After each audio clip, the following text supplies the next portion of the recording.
আসসালামু আলাইকুম বন্ধুরা, কেমন আছেন সবাই? আশা করি সবাই ভালো আছেন। আলহামদুলিল্লাহ, আপনাদের দোয়ায় আমি অনেক ভালো আছি। আমি যেহেতু আমার এই চ্যানেলে সবসময় আমার কাজের ভিডিও দিয়ে থাকি, আমি অফিসে কি কাজ করতেছি বা আমার অফিসে কখন কি কাজ চলতেছে, আমি এই ধরনের ভিডিও দিয়ে থাকি।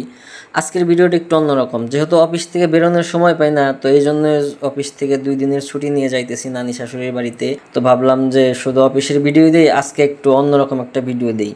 আর নানি শাশুড়ি বাড়িতে বেড়াইতে যাইতেছি, এটার কারণ হচ্ছে আমার বউ যেহেতু ছোটবেলায় থেকে নানির কাছেই থাকছে, নানির কাছে বড় হয়েছে, এই জন্য আর কি আমরা ছুটি পাইলে বা ছুটি নিলে নানির বাড়িতেই বেশি যাই। নৌকায় থেকে নেমে গেছি, নামার পরে আর কি আমার সেলফি স্টিকে মোবাইলটা লাগানোর পর একটু চেক করে দেখলাম যে আমার আসলে স্ট্যান্ডটা অনেক কম দামি, তো এই কারণে আমার ভিডিওগুলো দেখেন একটু বেশি নড়তেছে। তো যেহেতু ইউটিউবের ট্রেনার হিসেবে একদমই নতুন হিসেবে ভিডিও আপলোড করতেছি, সবাই একটু সাপোর্ট করবেন, সবাই একটু পাশে থাকবেন যাতে আমার স্বপ্নটা পূরণ করতে পারি। তখন না হয় একটু ভালো ক্যামেরা বা ভালো স্ট্যান্ড দিয়ে ভিডিও করে আপনাদেরকে দেওয়ার চেষ্টা করবো। সে পর্যন্ত আপনারা আমার সাথে থাকবেন। আর 1 বছর পরে যেহেতু নানির বাড়ি যাইতেছি, বুঝতেই তো পারতেছেন ফিলিংসটা অন্যরকম। আমার না, আমার সাথে যে যাইতেছে বা আমার ওয়াইফ যে আছে, ওর আর কি ফিলিংসটা অন্যরকম। 1 বছর পরে যাওয়ার কারণ মানে রাস্তাঘাটের অবস্থা খুবই খারাপ, এই কারণে আর কি 1 বছর পরে পরে যাওয়া হয়। এই যে সাইডে যে নদী দেখতেছেন, পিছনে যে রাস্তা দেখতেছেন, এখন তো অন্তত 2 কিলোমিটার রাস্তা হাঁটতে হবে।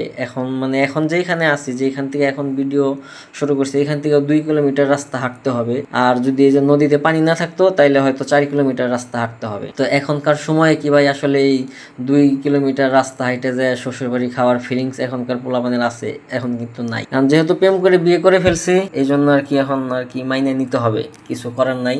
তো নানি বাড়িতে যাওয়ার আগে আমাদের কি আর কি প্রতিবারই এইরকম ঝগড়া লাগে, মানে শুধু এই হাঁটা নিয়ে, মানে যখনই এই হাঁটতে হয় তখনই মাথায় রক্ত উঠে যায়, দুইটা গাওয়া দিয়ে কথা বলি, যে কথাগুলো ওর শরীরে সহ্য হয় না, বিন্দা পড়ে, এই জন্য আর কি ঝগড়া লাগে। এই পর্যন্ত হয়তো নানির বাড়িতে 3 বছরে 5 থেকে 7 বার বা 10 বার হয়তো বা গেছি, কিন্তু আমাদের এই 5 থেকে 7 বার 10 বার যে কয়বারই গেছি, এই কয়বারই আর কি রাস্তায় আমাদের ঝগড়া লাগছে।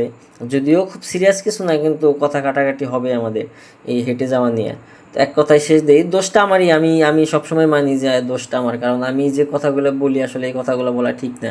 যে প্রেম করে কোনো শালায় জানি বিয়ে না করে, আসলেও তো আমার জোর করে নাই যে তুমি আমার এই বিয়ে করো।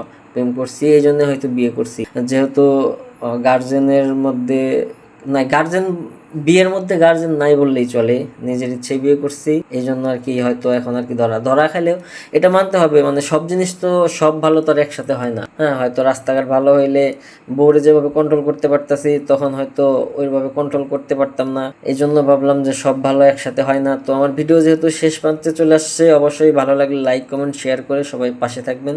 ধন্যবাদ সবাইকে, আল্লাহ হাফেজ।